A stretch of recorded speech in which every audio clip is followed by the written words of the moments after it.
Hello and welcome to the Silverfox Hustle podcast. I'm Shashi, your host, and this is episode number 34. And thanks for tuning in. Please follow and subscribe to this podcast and share it with your family and friends. Please, we are also on YouTube, by the way. Well, this pod is all about the hustle. It's all about my guests showing or sharing their inspiring stories, and I'm excited because they don't come bigger than my next guest, right? She was the golden girl of Singapore sports in the 1990s, and in my opinion, she is still the golden girl of Singapore sports. And I'll tell you why. Because she's the only athlete to have won 40 gold medals at the SEA Games. I repeat, 40 gold medals. And that beating Patricia Chan's 39 gold medal haul. Now, she started competing for Singapore at the age of 11. She also competed in 4 Olympic Games, consecutive Olympic Games, and 4 Asian Games as well, winning 2 bronzes in the Asian Games. She also broke the world record as part of a quartet in the 4x50 meters medley relay in 2000.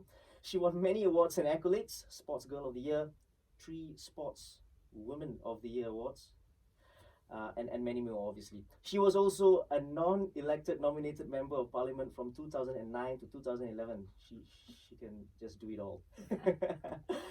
She's shy, introverted, but this superstar is also happily married now with 4 beautiful kids. Now, welcome to the Silverfox Hustle podcast. My guest, Joscelin Yeo. Hey, Shashi, thank you. Thanks for having me. My pleasure. Now, before we start, right, I'm just looking at you.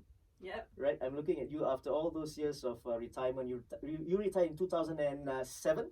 Yeah, 2007, beginning of 2007. Right. What do you do to keep fit? Because I'm just looking at you and I'm thinking you can still rock it in the pool. Because look at your arms. You're so fit and trim. What have you been doing, Joss? Well, after I had kids, actually after I stopped exercising for a long time because I just didn't have time. Okay. After I Okay. retired, and Right. then after number 3, I actually got back in the gym Okay. and started doing CrossFit like once a week. Right. Um, On your own. Well, I went to a gym, a Okay. box to do it. Right, I started right. doing CrossFit once a week. Okay. So I started doing that, started getting fit again. Right. And then as of about maybe less than a year ago, I started mountain biking like once a Okay. week as well. Okay. So yeah, that's all I do. Mountain biking. That's Yes. pretty. I've seen your shots on Instagram, right? Yeah. And you falling in the dirt and stuff like that. Uh, it's amazing. And you said you've got 4 kids, right? Yep. 3 boys. 3 boys and a girl. Yep. And I know why you are fit. You got to be fit. Yeah, I gotta be You fit. gotta I be gotta fit. keep up with them, Exactly. I've got 2 and I'm like struggling already, right? But yes, well done. Now let's go back in time, Joss, right? How did the love affair with the pool or swimming came about? My parents actually wanted us to be water safe when we were younger, like most parents do, and so they put us in swimming lessons. Okay. And I think when we were about, it was like 7 or 8, Okay. the coach was like, these guys are like pretty good, Okay. they're like better than the average swimmer. Okay. And so my parents put us in like a club team. Mm. And we started swimming like, instead of once a week, we started swimming maybe 2 or 3 times a week. Right. And then it just kind of progressed from there. So when you said that your coach said that you guys were different, right? I mean, yourself and your 2 brothers, right? Yes, yeah. Was it in terms of speed or was it in terms of the technical side of things? Yeah, I think it was more the feel of the water. Right. Like, yeah, just very naturally having that feel of the Okay. water. And I've always enjoyed that, Sometimes I Right. get in a pool and Right. I'm happy to just like swirl the water around and Okay. feel it in my fingers. And Yeah. so I've always loved the water, yeah. Nice. So apart from swimming, Yes. before when you were a kid, what else did you do? Oh man, I did so much stuff. We were climbing trees, we played basketball, Okay. soccer, baseball, whatever we could find to do outdoors, we Right. used to do. And then of course having 2 brothers. Mm. And we're very close in age, so we're all like 1 year apart. Okay. So we did everything together, Right. and yeah, we were very active kids. So Okay. we did lots of different sports and stuff. I think there's one similarities between amongst all the athletes. You got to I got to like think back with the guests that I've did, and I've done one with Maywe as well, and she said that as well. Like while growing up, she was doing any other thing, like Yeah. every other thing as well, netball and stuff like that, rolling in the dirt and what have you, right? So I think it's safe to say that sports can do wonders for you. I think in my opinion as well. I was always active. Do you have anything to say about that? I think that it's good to be active. I think a lot of times these days, parents get their kids to specialize so quickly at a young age, and then the kid ends up like losing the fun of sport. Right. When really they should just be playing and Right. having fun. And as their body is growing, like just figuring out the coordination and all that stuff, and then just having fun with it, and then eventually, you can specialize if you want to. It's a very good point you're saying, and I think you go to coaching courses and stuff like I've been to coaching courses and stuff like that, and they say this as well, right? Do not you can't specialize at that early of age as well. So very good point. Now, when was your first race? Your like a real, even as a kid. When I was a kid, I started racing like real fun races when I was about maybe 6, 7 years old. 6 with the club team. So I learned to swim when I learned to swim at Tanglin Club. Okay. And so they always had these fun family type races, Okay. So the thing about Tanglin Club is their pool was like 33 and 1/3 meters. It was a very strange distance, Right. So nothing that you would like clock a time on, Okay. but it was just fun. We do fun races like like a parent child like kick across the thing and kick together type of thing, and so we had a lot of fun races there. Right. But my real like proper race like in a 50-meter pool was probably when I was 8. Okay. And that was interesting. That was pretty young as well. 8 years old on a 50-meter. That was interesting because we actually just started in a club, and so I think it was just like part of the the whole community. Like you take part in races at the same time, Right. and so we did. We took part in races, and I was 8, so it's a funny story because I was swimming in my first race. And it's a mixed thing, boys, girls, and whatever. Yeah, well, no, this was like just girls, and then it's like according to age group, right? So I jump in, and I'm going, and then all of a sudden I'm like, where is everybody? I don't see anyone, right? And I turn back, and I'm like, wait a minute, everybody's swimming butterfly, and I'm swimming freestyle. And I'm like, okay, I think this is supposed to be a butterfly race. So about 3/4 of the way down, I switched to swimming butterfly. Okay. Of course, I ended up touching first, right? Because I right. swam the wrong stroke, and I promptly got disqualified.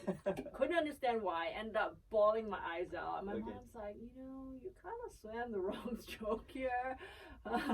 Now, 2 questions, right? Yeah. 2 questions. If you had started with a butterfly, would you have won? Would you have won?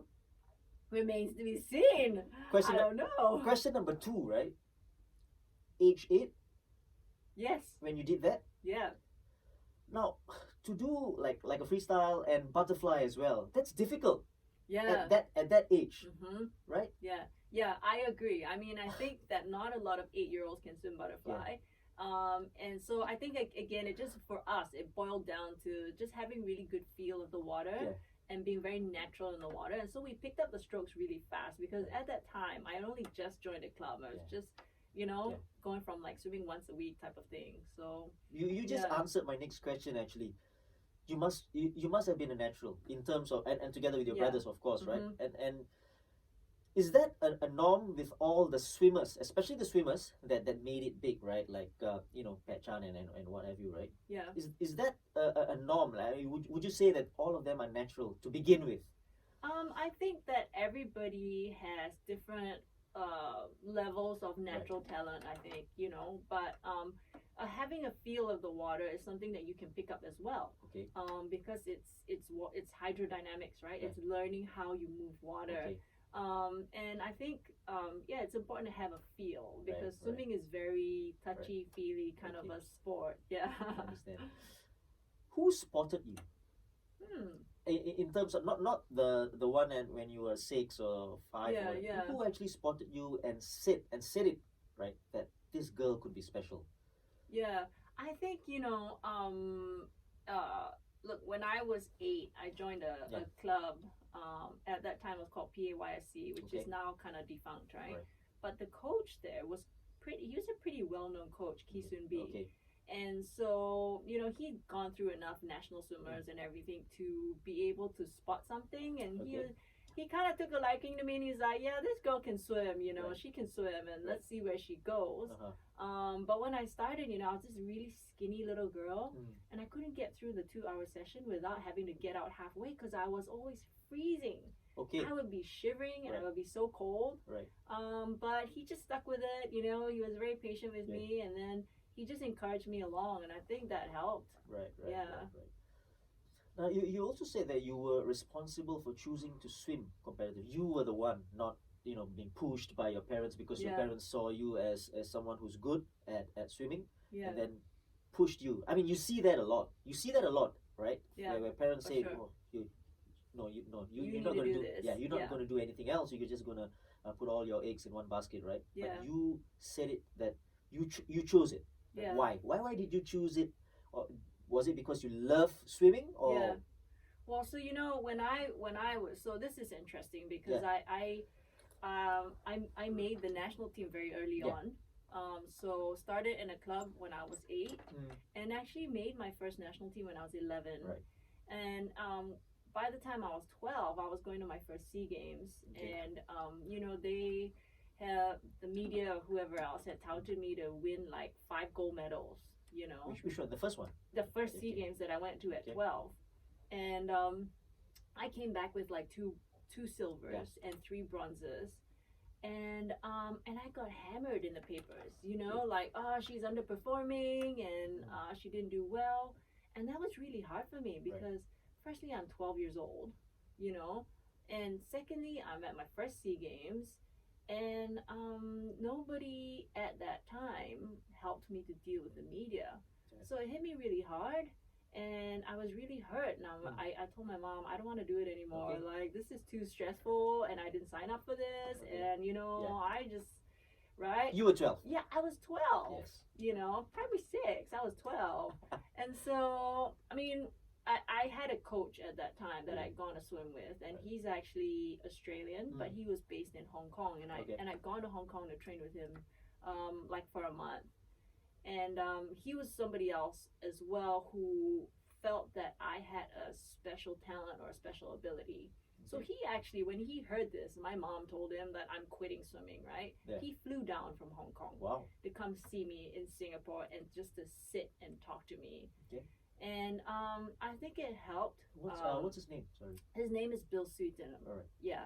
And so he sat and just talked to me, and all the way from Hong Kong. All the way from Hong Kong, just listen to me, you know, go on and on about how like I didn't like this, and it sucked, and it was terrible, and it was horrible, and you know, and he gave me a perspective I think that really helped, which was, look, you know, it's this is your career. You define what you want it to be. You know, you enjoy swimming, then just do that. Don't worry about what everybody else has to say, you know. So I think, you know, at that time, there was a bit of a mental block. But when he sat and spoke to me, you know, there just came a clarity that, okay, this is what I want to do, and I'm going to do it. And, you know, I'm not going to worry about what everybody else has to say. And so I went from retiring for like maybe a week or 2 weeks, maybe I think it was 2 weeks, you know, out of retirement at 12 years old, and then started swimming again. So that advice must have like stuck with you throughout. I'm sure, right? And of course, really someone as important as that coming down all the way to actually, you know, speak to this 12-year-old girl, right? Brilliant. Just going back a little bit, I you know, you're talking about the media, right? Has that changed now in terms of athletes or swimmers? Are they put in like a I don't know how to deal with the media course right now? Has that changed, or it's still the same, that there's nothing? No, it definitely has changed. I think you know, when I was younger, I don't think that they had to deal with an athlete that didn't know how to deal with the media. So you know, when I was started swimming, you had the Untitled Chapter and the David Lim and all those guys, and they were already much older, you know, so they knew how to deal with the media. But me at 12 or 13 or 14, I didn't know how to deal with the media. And so I think they realized after that they do need to teach the athletes what to do and what to say, how to deal with them. You know, what's the protocol, if there's certain protocol. I think it's very important, especially now. Definitely. Social media, Facebook, Instagram, everything. Just one mistake, Yeah. And you're gone. Yeah. They've got 10 stories coming out for the next 10 weeks. Yeah. And it sells, right? Yeah, exactly. The bad thing that you do is going to sell. Yeah. School and competing, school and swimming, you can mix it both. Right? Yeah. What's your secret? Because just looking at what you've done in terms of school and your degree and stuff like that, you were on the dean's list as well, right? And I'm just reading, right? Yeah. You were the first female athlete from the University of Texas to clinch the prestigious Rhodes Scholarship to study at Oxford, right? So what? Firstly, there's two questions, right?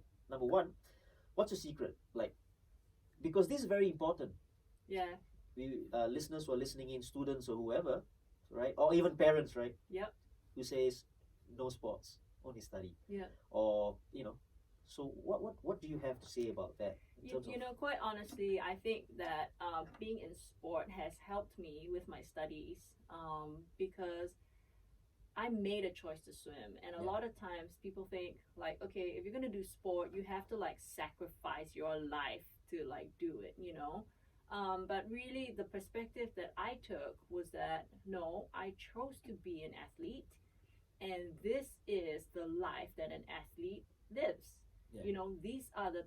This is a lifestyle of an athlete, which means I'm sleeping early because I got to get up early for training. I've got to be disciplined with my eating. I've got to be disciplined with, my sleeping, my habits. And that's the life of an athlete. That's a lifestyle that I chose. So I don't feel like I had to sacrifice anything per se. Yeah. And that discipline translated into my studies as well. Okay. So I know back then there wasn't social media and stuff, but there still was, other things like IRC chat, all that stuff was coming out. Oh my God, am I showing my age here? I remember. Yeah, yeah. So there was all the channels, right? The different IRC channels. Exactly, right? Friendster and all that, right?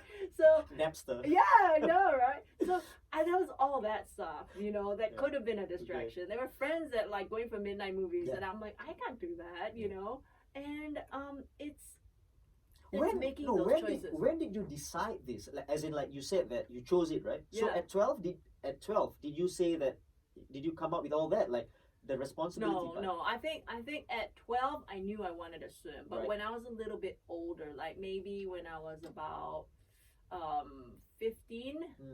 Because you need to be a little bit mature to actually think about all this. Like, yes, I can't do the midnight movies. I can't do this. Yeah. So I think from I didn't know that at 12, but I knew that I have to keep to a certain like timing to sleep. Like if I've got to get up at 4:30, there's no way I sleep at 12 and then think I'm gonna get through 2 hours of training and then go to school. Right? That's not gonna work. So I knew that there's certain things that I needed to do. But I think it was only when I was maybe about 15 or 16 that it dawned on me that, I don't feel like this is a sacrifice. It is a life that I chose. Yeah. And that comes with it. And that translated into my studies. Right. So there were distractions. But, it's really being very disciplined with what you need to do. And, when I went on to be in high school and in college overseas, we missed a lot of school for competitions. Right. When I was in college, we're missing school every week. Yeah. Like out of a 5-day week, I could miss 1 or 2 days, and then I've got to catch up. Yeah. So I had to go talk to my professors and work things out, and then I had to catch up with my work or study on the road, and that takes a lot of discipline. Nobody wants to study when you're tired from like competing, like 2 meets in a row. Yeah. But that's what we got to do. We study on the airplanes. And I think it's that level of discipline from the sport that I took to my studies that enabled me to do both and excel in both. Brilliant, because all the more amazing, you like you said, you skipped lessons and then you had to catch up, and I think it's the self-discipline part as well. Nobody's going to tell you, even if your parents told you that, hey, you got to catch up, but that's not going to happen if you do not have that. Yeah, exactly. Well. I think that's very important.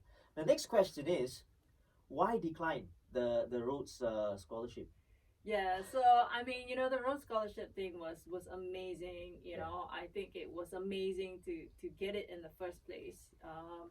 Really, I was up against people from MIT and Harvard and double majors, and it was actually really hard for me to decline that in the end because I don't quite know if I have a clear answer, but you know, when I look back, you know, my mom got sick just a few months after I should have started school. Okay. And she had cancer. Okay. You know, and she ended up passing away.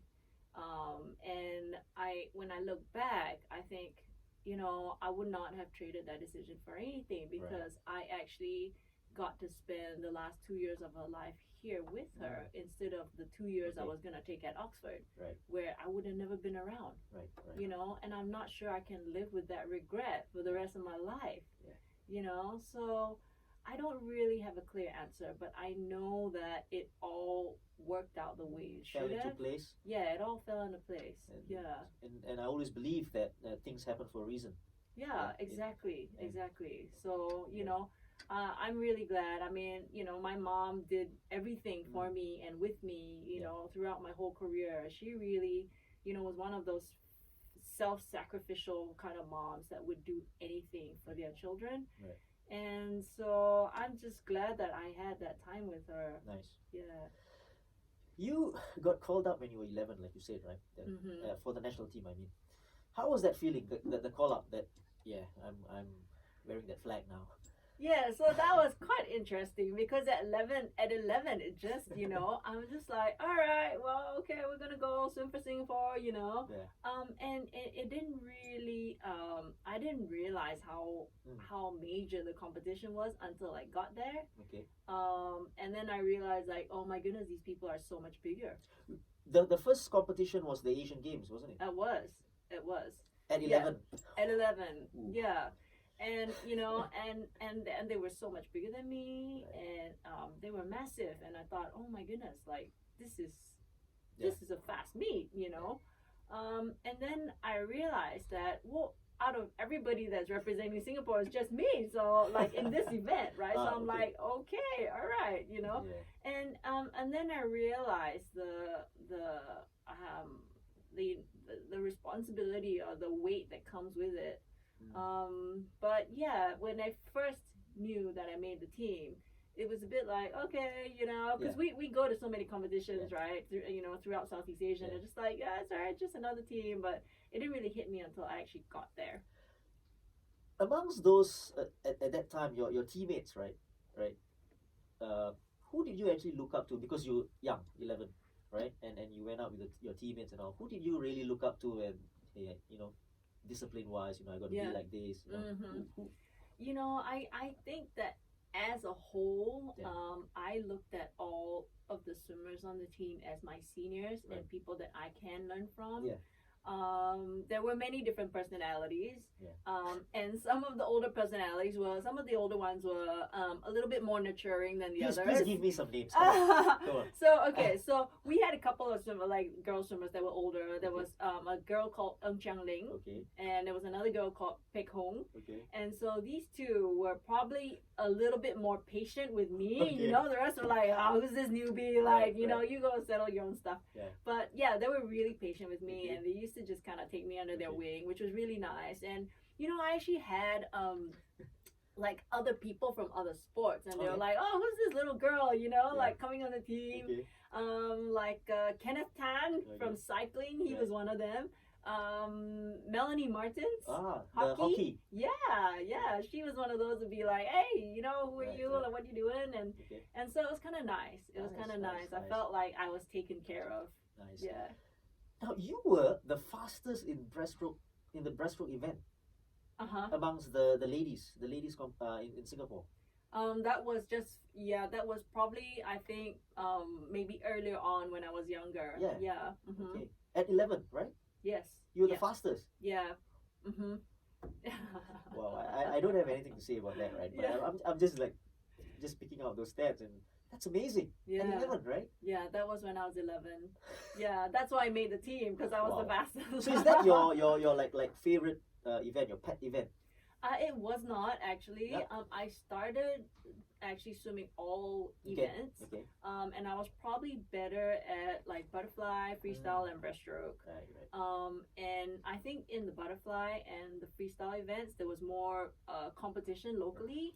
And in the breaststroke events, I think there wasn't really anybody that was that strong. Yeah. So. So I ended up making the team on that. Okay. Yeah. Now, what is a typical day like then, right? When you were a national swimmer, and at the peak. Yeah. What was your normal day like? The typical day. Okay, so my typical day would be, I'll be up at about 4:35. Okay. So if when I was in the States, I would be up at 5. Right. And in the water by 5:30, which means when I get up at 5, I'm hauling to the pool, right. Stretching and doing all that, and we are in the water by 5:30. Okay. And then we finish at about 7:30. Okay. Then we start school at 8. Right.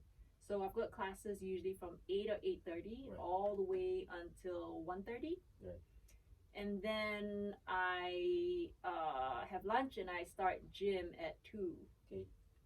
Yeah. So then gym. And all these supervised, as in gym training. And, Yes. We have coaches, gym coaches. We've got weight room coaches, and we've got swimming coaches. We've got different coaches. So this is at like I think it was 2. We start gym. And then we go from 2 to 3. Okay. And then we have half an hour to get from the gym to the pool and into the water. Right. So we're in the water by 3:30. Okay. So 3:30 to 5:30, we're swimming. Yeah. And then we get out, we shower, we've got to have dinner straight away.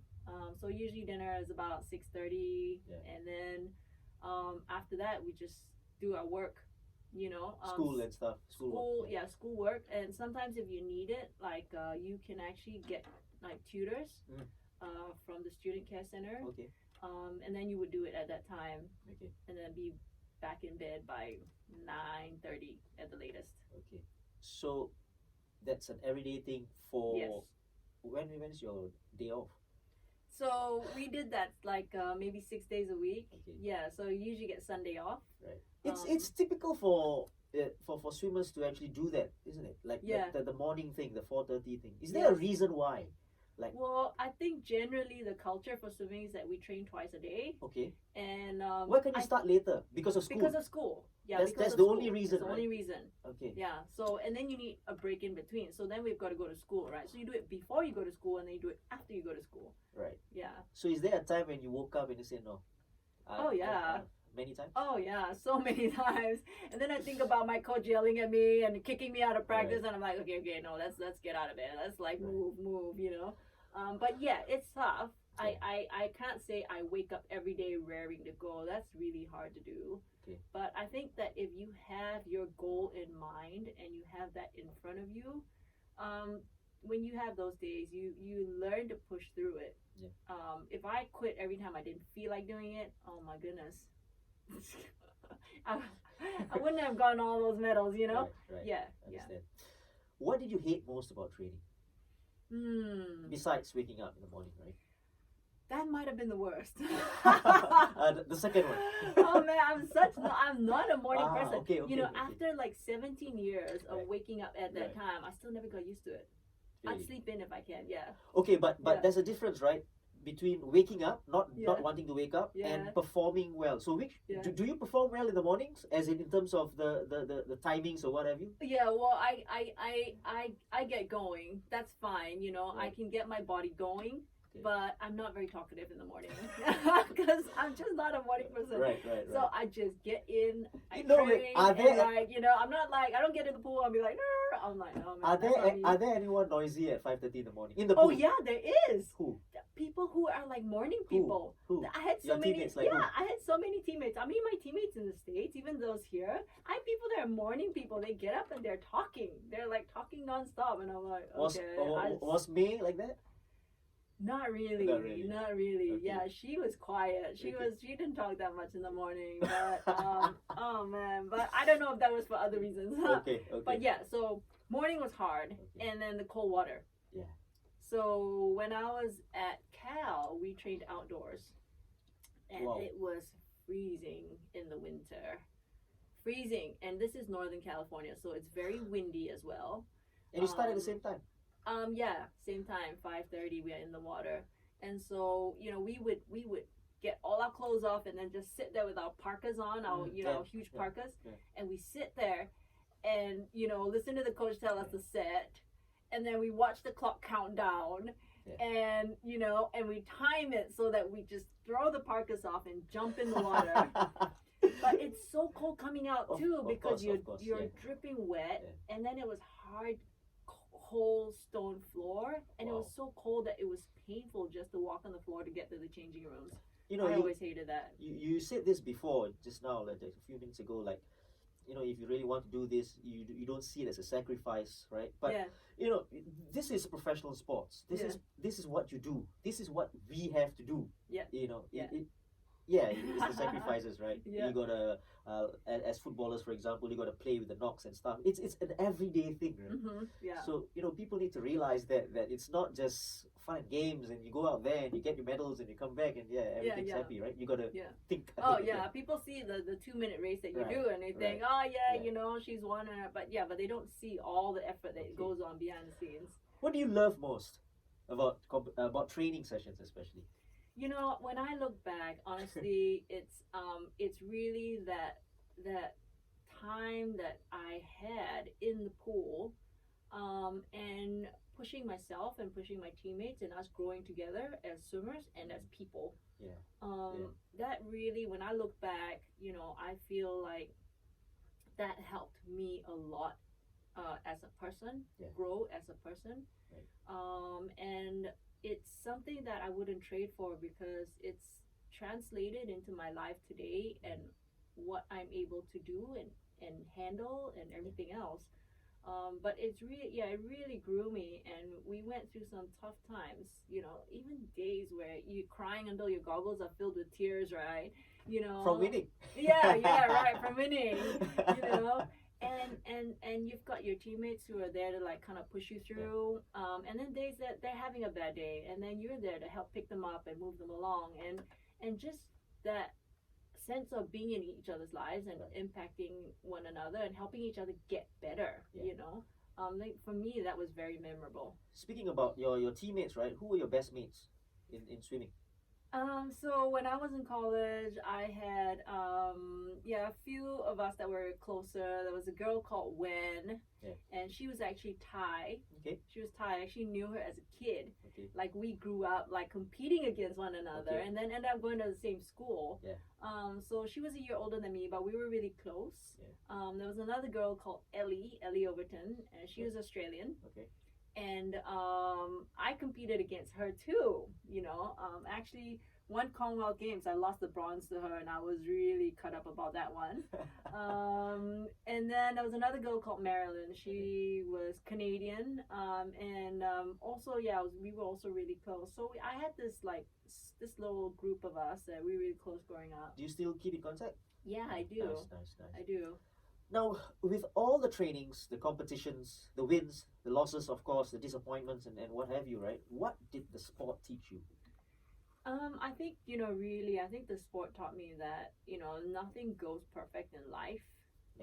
A lot of times it's figuring out how to make it work, putting in 110% effort, and that's kind of how I live my life, is really, if I'm going to do something, I do it all the way.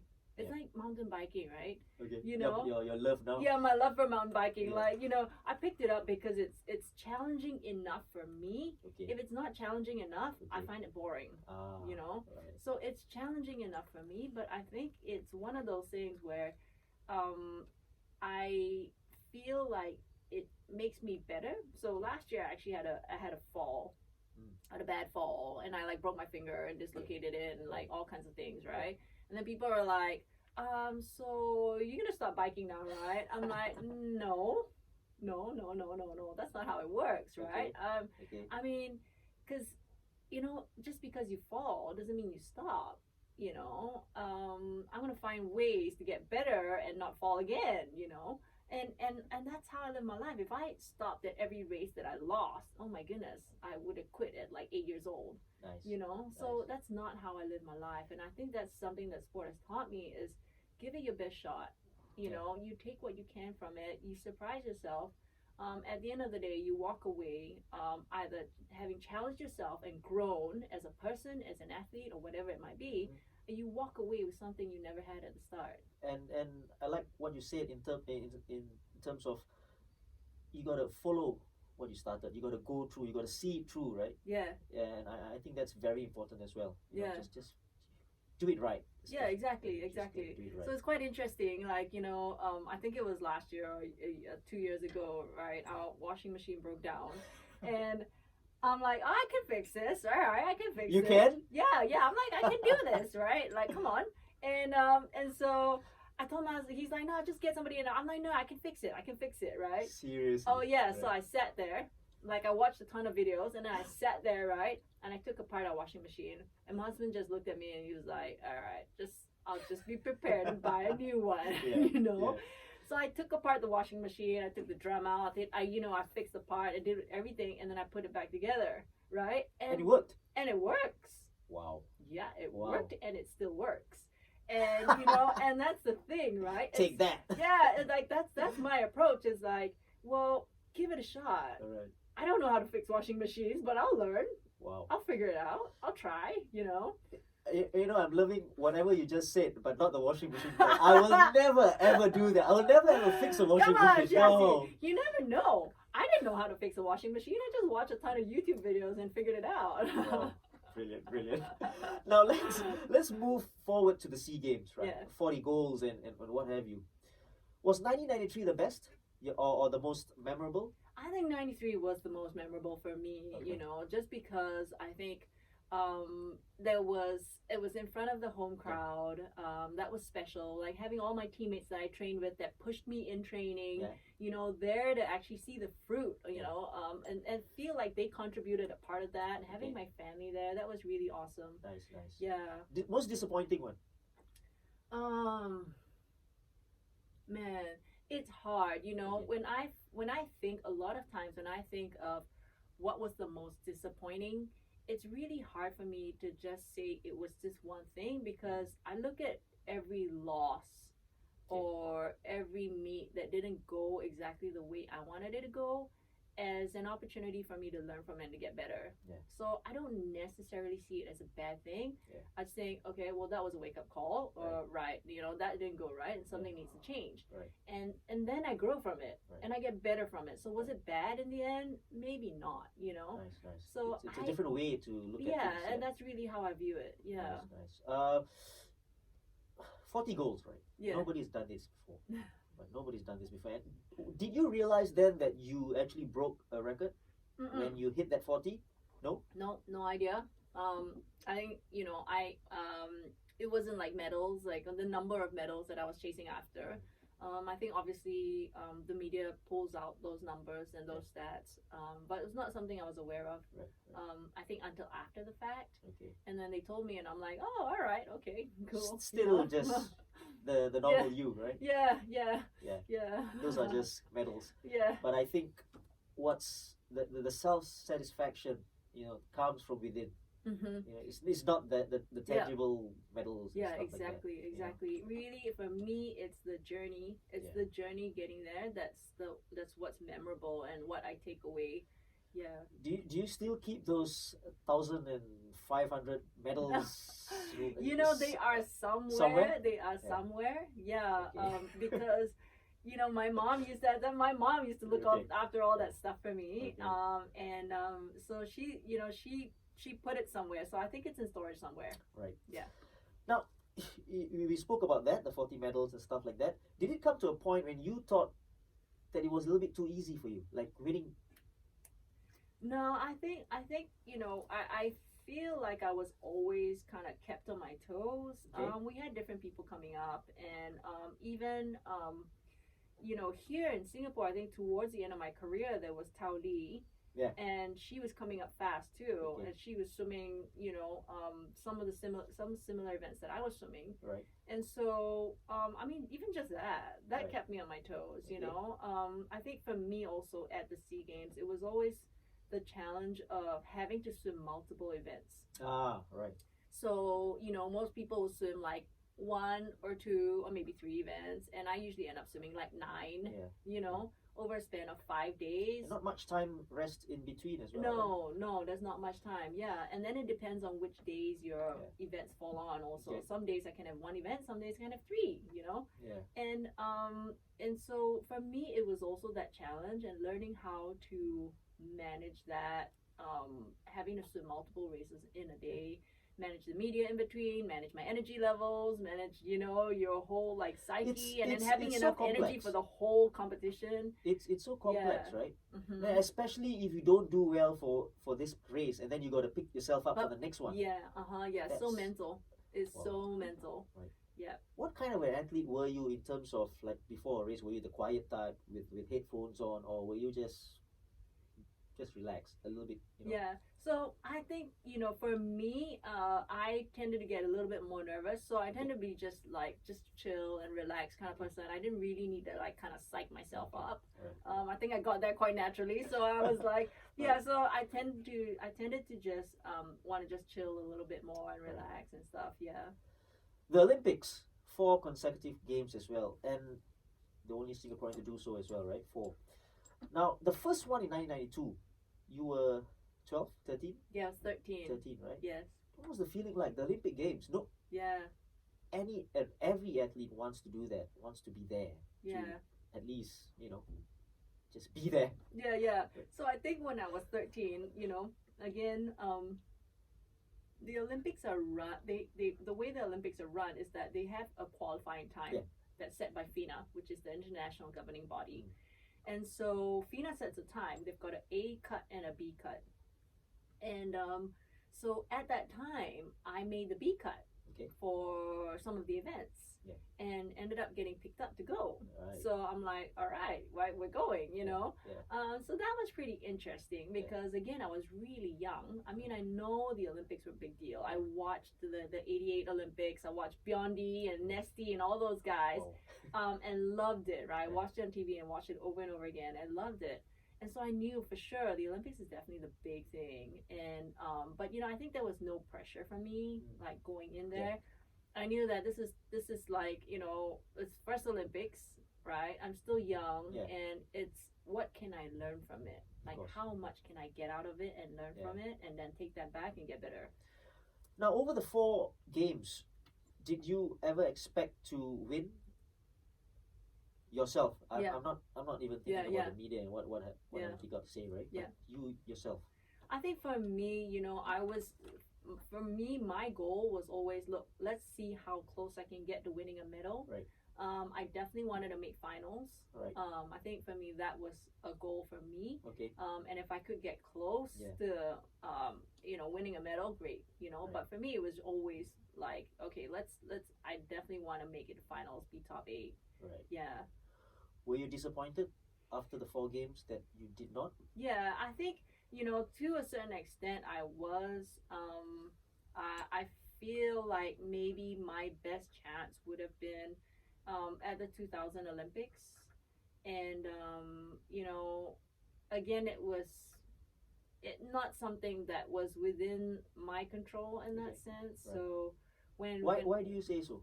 Well, so when I got to the 2000 Olympics, I was swimming better than I ever had been, right? We broke the world record just a couple months before that, and I actually was swimming really well. I thought, all right, I think this is the Olympics that I'm gonna make the finals. Yep. And so I get there, and I think it's like a day or 2 before my race. One of my main races, the 100 fly and the 200 IM.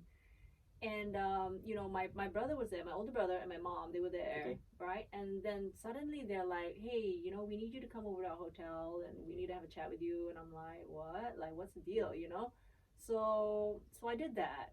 And they made the arrangements with the manager and everything. And the deal was, so I got there and they're like, well, there's something we need to tell you, right? And I'm like, what? You know? And they're like, so they told me basically that my younger brother had gotten into an accident. Okay. He was in a car, in a taxi that got hit head on by a lorry in the rain, like coming around the bend on the opposite side of the road, lost control. In Singapore? In Singapore. Right. And his taxi got hit head on. And the taxi driver died on the spot. Whoa. Yes. The whole front of the taxi was flat. I saw the picture and I was like, what? And my young brother was sitting in front. He's in front? I just wanted to ask you that. Yeah, he was sitting in front. So he was actually going from one army camp to another army camp. He was in army at the time. And he was in the commandos. And so he was sitting in front. And his 3 army buddies were sitting behind. And because it was raining, they had to take a taxi to get to the next army camp. And so when I heard that, and they said, oh, he's in a coma, you know, he has dislocated and fractured his hip, his collarbone, his shoulder blade is fractured, and he's in a coma. And it hit me really, really hard. Yeah. My younger brother, you know, like I told you, we're all close in age. So he's like 1 year younger than me. Okay. He was always the, you know, the baby brother that I look after, right? Yes. Because I'm in the middle, and he, you know, he's the one I always look after. I always look out for him, and he was small growing up. He was small in size growing up, you know, like he bloomed really late. He matured really late, and I think he only hit puberty at like 16. He suddenly went from like this little boy to like 6 foot tall in 1 year. Yes. But he was this little boy, so I always looked after him. I always like looked out for him. I took him wherever I went. You know, it's like he was like my baby brother, right? And so when I heard that, I didn't know how to respond. I kind of like went into shock. Yeah.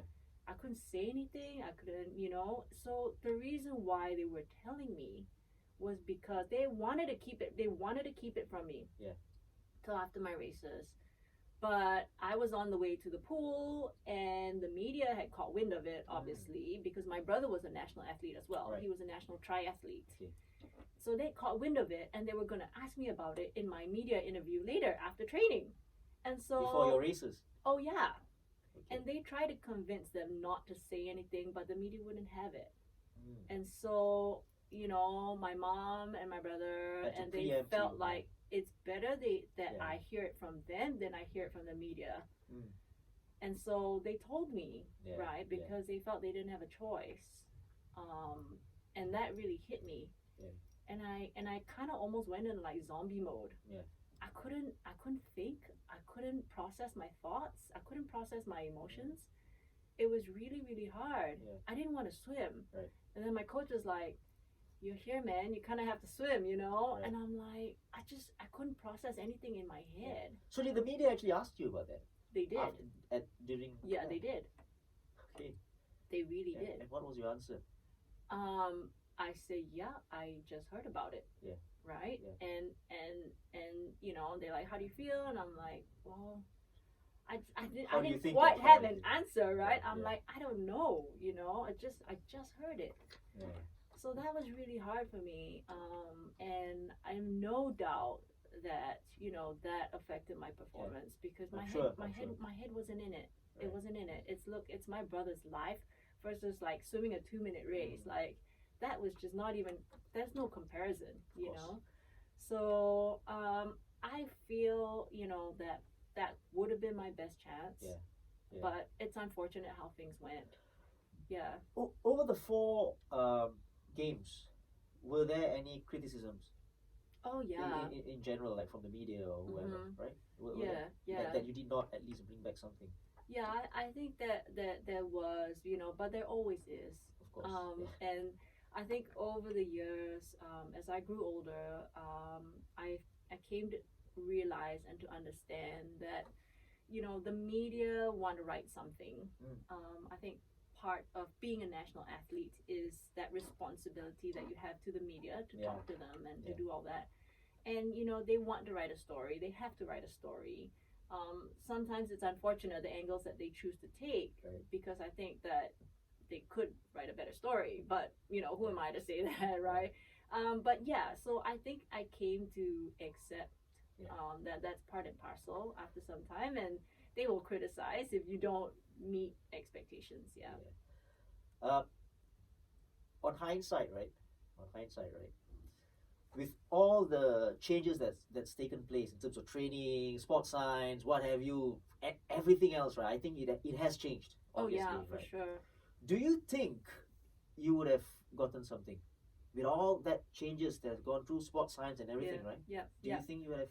I think it's possible. I think that's possible that I would have reached my goal. Okay. I think in this day and age, like definitely training methods have evolved. Understanding sports psychology, sports medicine, sports science, everything has evolved and changed, and I have no doubt that I would have benefited from that. But so would have the world, right? And the thing is about the Olympics, and the reason why it's so exciting is that it's so close and it's really anybody's game. So would I don't know. I would have liked to think I would have gone further, but This is something that someone has got to say about you as a swimmer, right? She was a racer. She knew how to get the job done. There are swimmers and there are racers. Joss is a true blue racer. Even when she's not in sync, she still can beat her opponents through sheer speed and perseverance. Yeah. Do you know who said that? No idea. No idea. No idea. Mark Richmond. Oh. Yes. Wow. Yes. Yeah. You a racer? I'm a racer. Right. Yeah. Great. I love competition. Okay. I think most athletes I think do, right? That adrenaline and that competition, and it's the same reason why, like when I go out mountain biking or when I'm doing CrossFit, I'm challenging myself, I'm pushing other people. I'm like, come on, we can do this. Let's try it, Yeah. You're a Taurus, right? No? Yeah. Yes? I sure am. Is that a typical Taurus trait? Because I am a Taurus as well. Are you? Yeah. I have no idea. You tell me. Maybe you're stubborn. Stubborn in a good way. Yeah, I didn't say anything. I just said we are stubborn. Competition rep right now. This you got to give me a very fast answer here. Okay. Best moment in your sporting career. I think it would probably be when we broke the world record. Okay. In the relay. Right. Yeah. Worst moment. Oh, probably that 2000 Olympics when I found out my brother it was not well. Yeah. Any regrets in competition? Yeah, one. Which is? So this was Commonwealth Games. Okay. And 94 Commonwealth Games, and it was after 93, and it was a big meet. Okay. Got sidetracked a little bit, was out of training for like 2 or 3 months. Okay. And ended up losing the bronze medal Wow. to this girl who eventually became my teammate and good friend. Okay. So lost to her by less than 0.2 of a second. So you saying you lost because you relaxed a little bit? Well, yeah. That's what you're trying to say. Yeah, exactly. Well, that's the thing is with data, right? They show you how far you are and where you are, and at 95 meters, I was still in third place. Okay. So literally in those last 2 strokes, she won the bronze and beat me by like less than 0.2 of a second. And that cut me really bad. And I felt like if I maybe had not taken those 3 months off, I would have been in a different position and maybe won the first Commonwealth medal in a long, long time. And that would have been really nice. But that didn't happen. Yeah. Yeah, that's a regret. Yeah. Definitely. Yes. Best coach ever? Mike Walker. Yeah? Yeah. All right. Best teammate? I think you said that before, right? Yeah. No? Best When? teammate? Yeah. Yeah. Now, of all the awards you won, which one do you cherish the most? Oh, I think maybe the Arthur Ashe Award. Arthur Ashe was an award that recognized minorities, and I think that when I lived in the States, I think it was more evident. When I lived overseas, it's evident that you're a minority, and I think especially in the States, it's very stark, the differences, and so I was proud to have won that award and stood up for the minorities. Yeah. Beautiful. Now let's talk about Stardom. Okay. Right. Sure. Golden girl and all, right? Now Stardom followed, right? Especially from '93 onwards, obviously, right? Because of what you did, right? Yeah. What was that like? Yeah. Like what any stories like, out of the pool and you see people coming up to you, fans, the media, obviously. Yeah. What was it So like? that was hard. That was hard. It was hard Yeah. for me. A lot of people think like, yeah, Stardom is like, wow, it's great. She's famous and that's so awesome and I want to be like that. But for me, being an introvert, it was actually really hard. I had a hard time like having to talk to strangers and having people come up to me. Yeah. And I was young. So I'm introverted and I'm young and I'm shy, and then I've got like the whole world like watching my every move. That was kind of hard for me. Yeah. But you don't mind, but you didn't know how to. Yeah. I mean, if they came up to me, I would say hi, and they're like, they want to take a picture, sure, I'll take a picture. But inside, it was really hard. So this started from 93 onwards, I'm sure, right? Yeah. So yeah. that Probably was what, 93 onwards. 12? 93, I was 13, 14 yeah? years, 13, 14 years old. Yeah, 14. Yeah, you can't imagine really, right? Like when you were like in Sec 1 or Sec 2, just walking out. Yeah, and exactly. People coming up to you and you don't know how to react. Exactly, and I think also, at that age, you're kind of going through your awkward years, Right. And so having to go through those awkward years and then being very introverted and then having everybody just like come up to you, that was. What's the weirdest thing that happened in terms of fans? Okay, weirdest thing. Yeah. Probably when somebody wrote to me a letter. About something they dreamed about. Wow. And put it in my mailbox.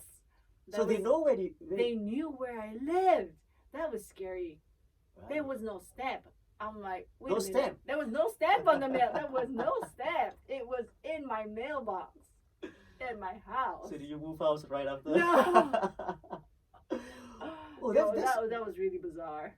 Well, that's scary. That's really scary. And that's stuff I didn't want to read. I was like, oh my God, don't tell me that. Don't tell me that. Right. Now, so how did you cope? Or not cope? Well, I quite honestly, it was hard. Yeah, I don't think I coped very well. And I think really the only time I got away from it was when I actually went overseas. Okay. And I had a little bit more privacy. Right. And it wasn't like, just being followed all the time or being photographed all the time and all that. I think that was when I really felt like I could be myself a little bit and find myself a little bit. I was reading these articles, right? I have to do some research on you and stuff like that. Right? And you said you did you did stuff to get away from like the drinking and the smoking and stuff like that, right? Yeah. So what made you change? Because there's a beautiful story that I read, right? Yeah. And you also cut yourself. Yeah. So I used to do that. I mean, again, those are all probably just coping mechanisms. Right. Figuring out because it's going through that awkward stage. So when I say that, I really had a hard time with all that stardom and all that. I really did. So during this time when you were drinking and smoking and all these vices, right? Yeah. You were still competing and training and. Yeah. Wow. Yeah. I was. I had days I would show up at the pool drunk. Seriously. Oh yeah. And then I'll be swimming backstroke, and there'll be no lane lines, and then I'll start at like lane 8 and end up in lane 1. I'll be like, I'll look around like, where am I, man? And my coach would pull me out, and he's like, get out of there, go sleep it off. And I had just bad days like that, man. So this was here, right, in Singapore, before you left, right? Yeah. Wow. This was here before I left. So I really struggled because I didn't know how to deal with all that, and it was a struggle for me on the inside, and even the cutting and all that was really just a distraction, and it was hard. It's turmoil on the inside that people don't understand. They think she's famous. What's not to like about that, But it was really hard for me. How did you change? So, really for me, I think one was being able to get away and actually start to find myself. Right. And life still was a little bit chaotic because I think it took some time. Yeah. But really, when I was a bit older and my brother asked me to go to church, and then, I found God, and that's really when my life turned around, because I felt like I'm not doing this life alone. I feel like there's a higher power that's holding on to me, that's like got me, and I'm not like, like struggling in this world alone, and that really helped me. Right. The media, right? Mm. What's your take on them now, having gone through all that before? Yeah. Has it changed? Yeah, Has it? I think that I think the media is still the media. Okay. I think the media themselves, maybe they have not changed because everybody needs to write a story, whether it's a sensational story or it's not. But I think maybe my perspective towards them has. Okay. And as I got older and I matured, I think I realized that, again, it's part of that social responsibility that I have as a national athlete. That's something I can't run away from. And so I took that on, and I learned to embrace it a little bit more. Okay. Otherwise, dude, Sassy, I wouldn't just sit here talking to you. I would be like, no, like, don't ask me to come out and do your podcast, But I'm not a journalist. I know. I'm not. I know. But so, like, it was so hard for me, even just to talk to people, And so I think my perspective changed. Yeah. I embraced it as part of my responsibility as a national athlete, and then I learned skills.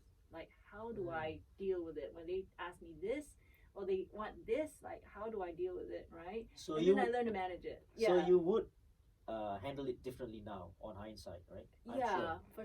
For sure. I think that a lot of that maturity that, there's some of it that can be taught, but some of it's just maturing as a person. True.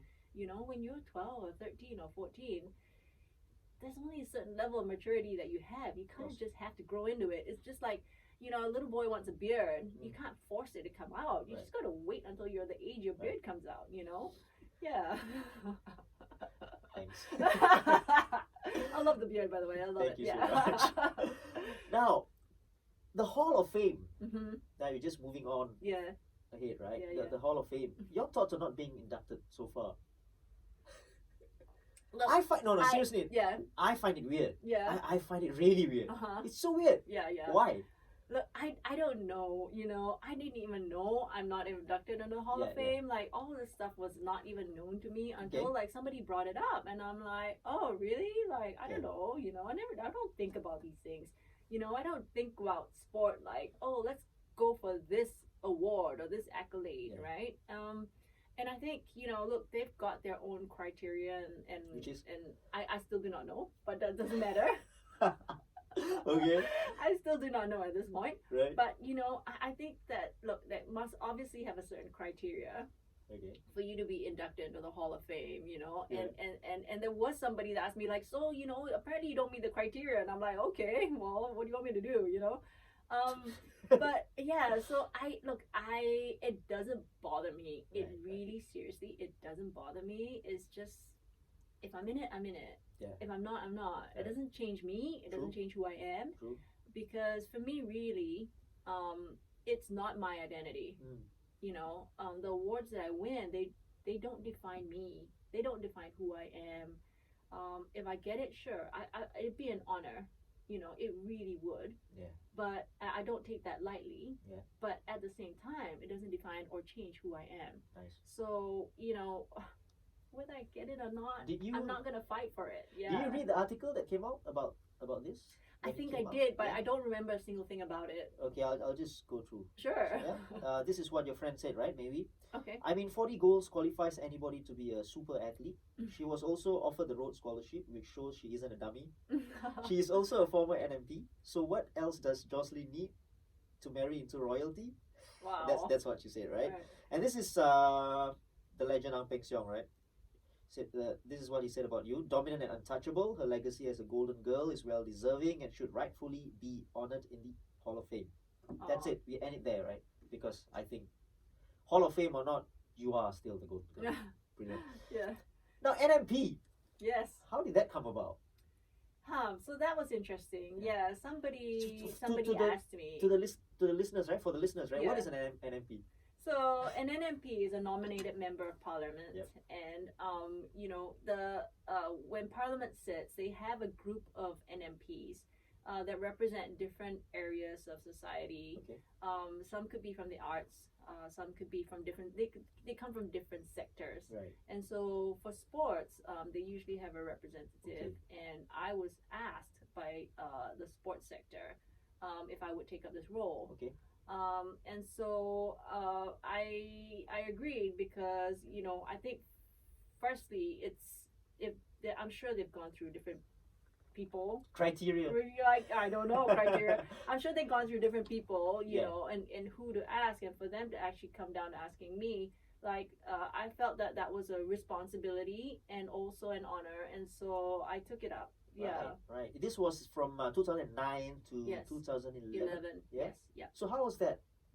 The experience of. Yeah, it was interesting. So you do sit in Parliament. Yes. Yes. Right, I went to Parliament every month. Okay. Yeah. Sittings could be a day, sometimes it's 2, 3, Right. 4 days. When we're doing COS, which is the Committee of Supply, where they talk about the budget, Okay. right? That could be weeks. Right. Yeah. Right. So yeah, so I did that. Yeah. It was very interesting because I think I had to learn very quickly what the culture was like. I had to learn very quickly what I needed to do. Okay.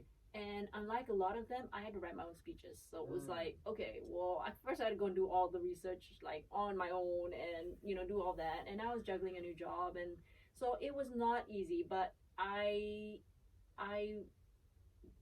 there's a lot that is done officially, and then there's a lot of that is done unofficially. Right. So you've got when we take breaks and we're in the back room and everybody's talking, and and that's also when you get in and you talk to other people and you make certain points. You don't necessarily have to make it like in the chamber, Okay. So there was, it was very interesting, I would say. But when you do speak, that's pressurizing. Yeah, it is. Very scary. Yeah? Very, very scary. Yeah. With all the ministers and. I know, right? Yeah, and the Prime Minister, Mr. Lee Kuan Yew, is sitting there. Yeah, that was when he was still alive. Wow. So yeah, that was pressurizing. Okay. But I just took it that look, I'm just gonna just do my best here, and whatever I can do, I will do. Yeah. And your thoughts on the foreign talent scheme? Foreign talent scheme. Okay, well, foreign talent scheme, I honestly believe that it can be of benefit. Really, I think to help to raise the standards of sport in Singapore, it's good to have people who are better than you to spar with, to learn from, to train with, and all that. And I think it does help. So, for example, when I went to Australia, there were so many people that were faster than me that it helped me raise my game. Right. When I went to the States and in college, there were so many people that were faster than me. Yeah. It helped me raise my game. Right. So it's that idea, like when we bring in a foreign talent, it's also to help raise the standards of our local people here. Yeah. And I think on top of that, it would be that element of, okay, well, since you're going to be training here, right? It's like, well, let's give you citizenship and you can represent Singapore too, Yeah. So I think there's of course that element where they want to get results. But I think for me, I would see the foreign talent scheme as a way to help to raise the game of our local athletes here. Right. Now, of course, every sport has, they've got to do it differently, and I don't know how it actually played out in every sport. Right. But if you ask me, I think that would be the ideal, objective. I think personally, the quality has got to be right. The quality of the foreign talent has got to be better, so that exactly. If not, then why, right? Exactly. And this is how it's done in football over the past few years. With the foreign talent scheme, right? Yeah. They gotta come in here, play in the league for at least 5 years, and then they are so-called ready to take the next step to be a citizen and stuff like that. So for that to happen, they've got to be pretty young when they come here. So I don't have a problem with that, because I think then they grow up here. But you talk about quality as well. Yes. That's the problem. When you are that young, how good are you? Yes. Or how better are you than us? So it's a fine line. It's a fine line to juggle. Yeah. Now your role as the VP of the Singapore Swimming Association, you still are, right? Yes, I am. So what's your role exactly there?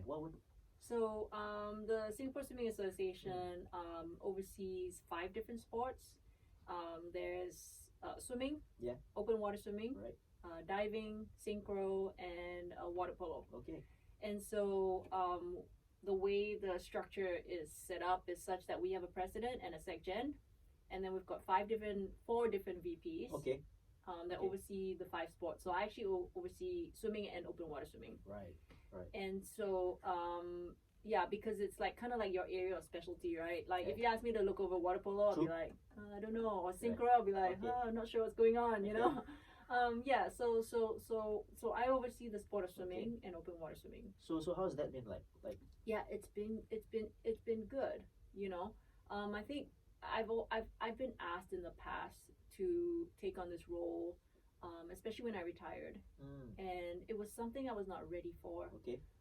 I think also because my whole life was spent swimming, right? Everything towards the end I was like a semi-pro athlete as well, and I kind of needed to get my life on track, right? Because it's like, okay, now I'm not swimming, what do I do with my life? And you know, I needed to get my career going. I needed to like just get life going apart from swimming, you know. And that was time and effort that needed to go into that, and I was not ready to get back into sport yet. I had to kind of step away and find myself and find my life apart from swimming. So I did that, you know. I started working and eventually got married also. And so it was only maybe later on, you know, there was a lot of trouble, if I can say it that way, you know, that we heard about at the Swimming Association, and they were going through elections, and so I was asked to join, and so this time I think finally I was at a stage where I was ready, and so I said yes, and and then we started 2014. So is there a term that you need to serve? Like so it's every term is 2 years, and it's a maximum of 4 terms. So I'm in my final term, and it's about a year and a half left of this final term. Why is there a maximum? Like why can't you go further? If you're good enough, you. I don't know. That's the Constitution. The Constitution is written that way, and it's probably written that way to. I don't know. I think it's short enough. Like the 2 years is short enough that if you needed somebody to swap out, you could. Fair enough. And then the maximum of 4 terms, I guess, is to just give you a little bit of runway. Although, you know, sometimes a lot of this stuff takes time. Of course. It really takes time to build sport. You know, in the 6.5 years that we've been doing this already. Really, it has evolved. I feel, you know, I think that we have made a good dent in terms of progressing the sport.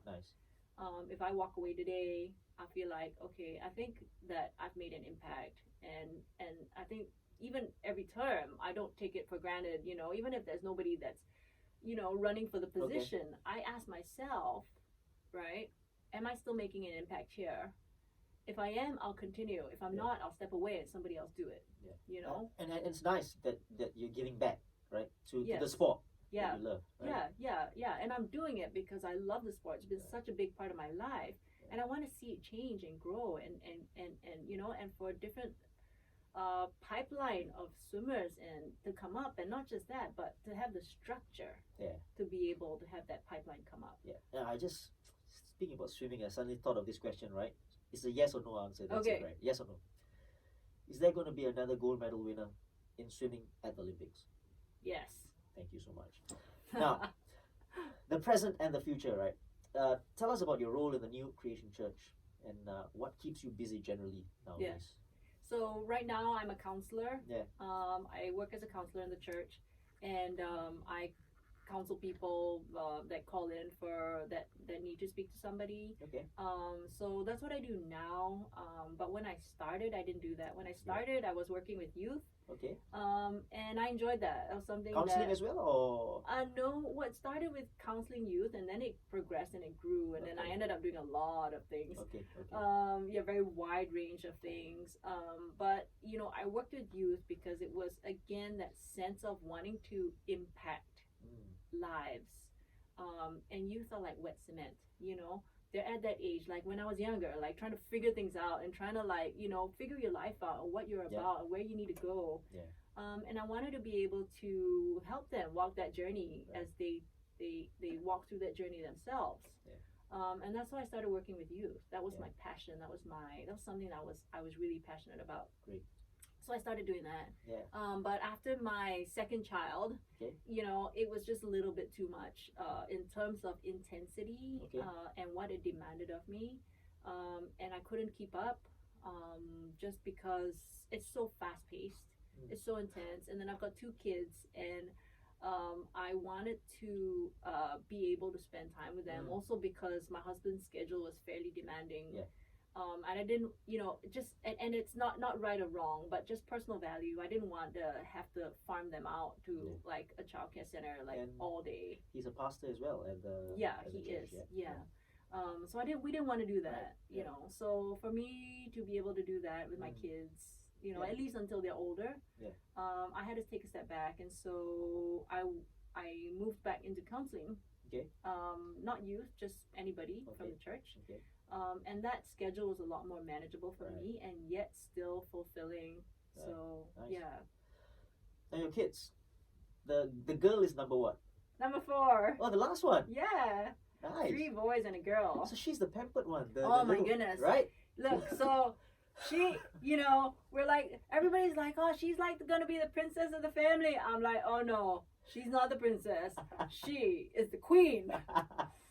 Yeah, mommy's not the queen anymore. She's become the queen. Right. She's got everybody wrapped around her little finger. I can imagine. I really can imagine. Now, any swimmers in the making, do you think? I don't know. How old is the oldest?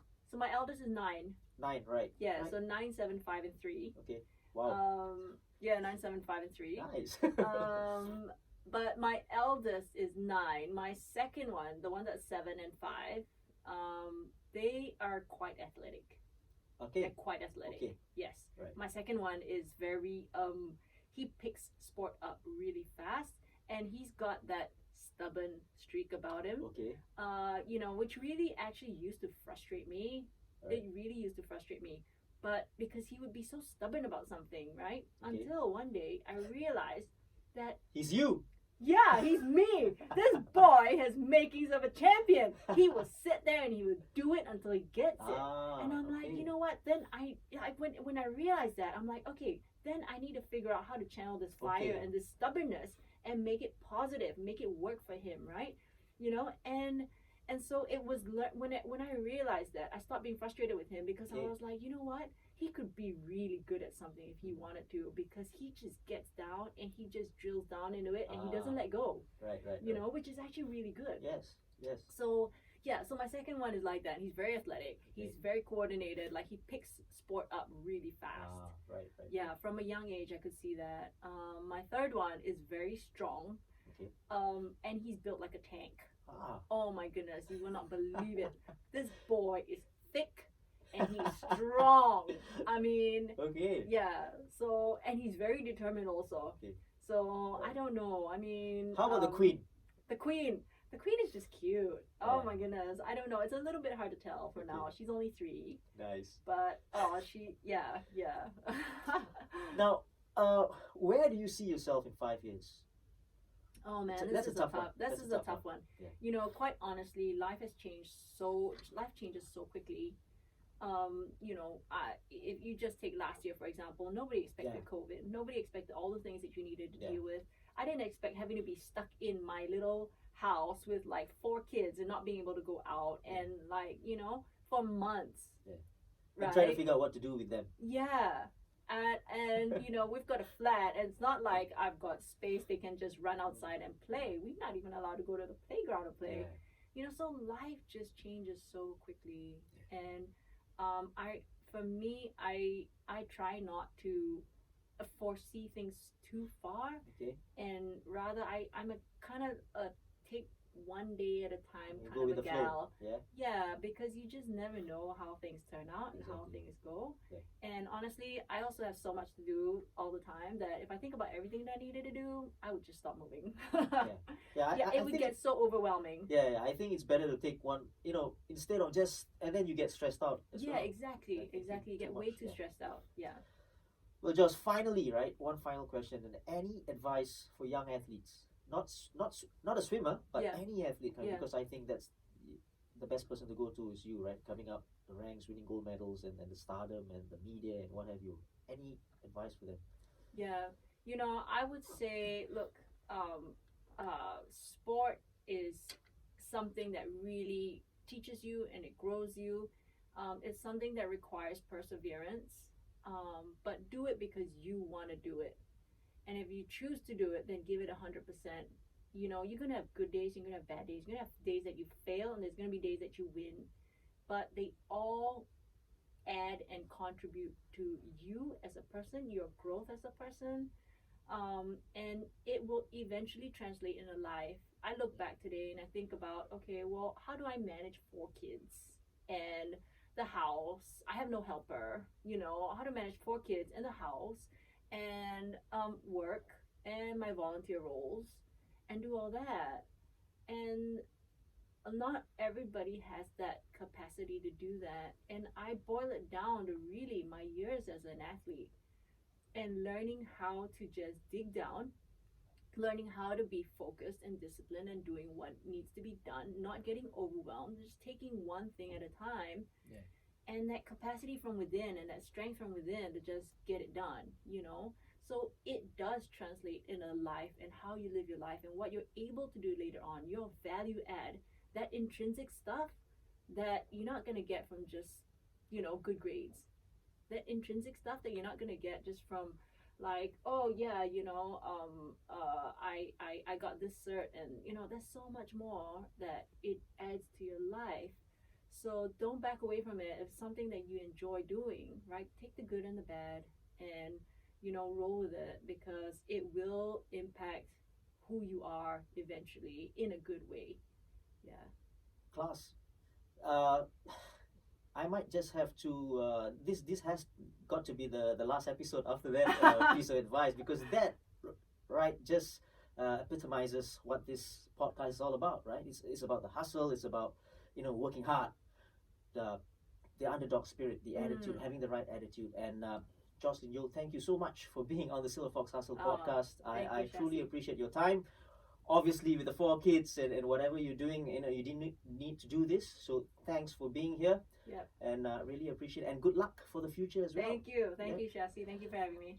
That was Joscelin Yeo, still the golden girl of Singapore sports. Thank you so much for listening. Don't forget to follow or subscribe to this podcast as well.